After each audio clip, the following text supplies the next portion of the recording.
কোনো এক ঘটনা থেকে শিক্ষা নিয়ে আমি নিজেকে এই সোশ্যাল মিডিয়া থেকে গুটিয়ে নিয়েছি। আগে অনেকের সাথে আমি সময় পেলে চ্যাট করতাম, সুখ দুঃখ শেয়ার করতাম, শুনতাম। এখন সেই মানুষগুলো আমাকে প্রায় বলেন বদলে গেছেন, আমাদের আর পাত্তা দেন না। কেউ কেউ অনেক আঘাত করে কথা বলেও তার মনের অভিমান প্রকাশ করেন, কিন্তু আমি আমার নীতিতে অটল থাকি। চেনা পরিচিত অপছন্দের ভালোবাসার মানুষজনের প্রতি আমার মনোভাব যেমন ছিল আজও তেমন আছে। প্রায়শই তাদের কথা মনে পড়ে, তাদের জন্য দোয়া করি। হয়তো মাঝে মধ্যে কয়েকজনের সাথে দু চারটা কথা হয়, এই ব্যাস। আমরা মানুষ যতই ভালো হই না কেন, গীবত, চগলখড়ি, মিথ্যা বানিয়ে বলা থেকে নিজেকে ম্যাক্সিমাম সময়ই হেফাজত করতে পারি না।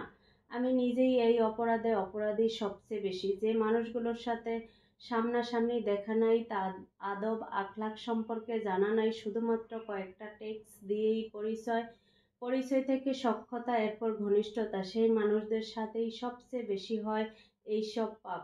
জবানের খেয়ানত, আমানতের খেয়ানত, মানুষের প্রাইভেসির খেয়ানত। সোশ্যাল মিডিয়ার ফিতনা থেকে নিজেকে হেফাজত করে চলাটা খুব বেশি জরুরি।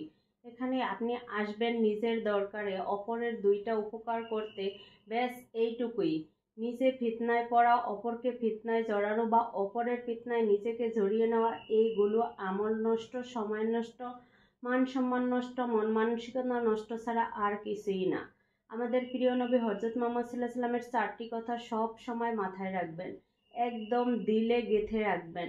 এই সবেই আল্লাহর কাছে এবং মানুষের কাছে আমাদের সম্মান বাড়ে, গ্রহণযোগ্যতা বাড়ে। বেশিরভাগ মানুষ জাহান্নামী তার জবানের জন্য। যে নিজের জবানের হেফাজত করবে তার দায়িত্ব রাসূলুল্লাহ সাল্লাল্লাহু আলাইহি ওয়াসাল্লাম নেবেন।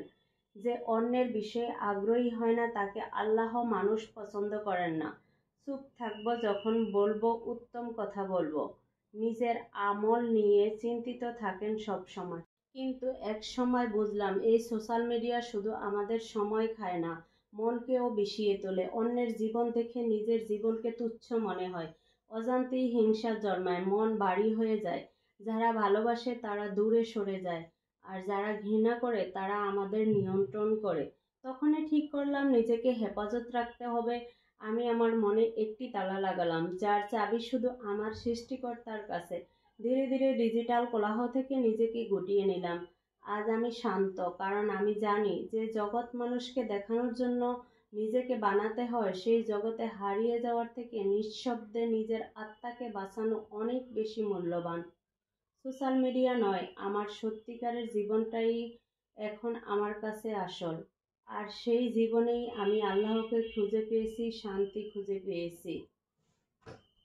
আল্লাহ যাকে রক্ষা করেন তাকে কেউ ক্ষতি করতে পারে না। সোশ্যাল মিডিয়ার ফাঁদ থেকে তিনিই আমাদের বাঁচাতে পারেন।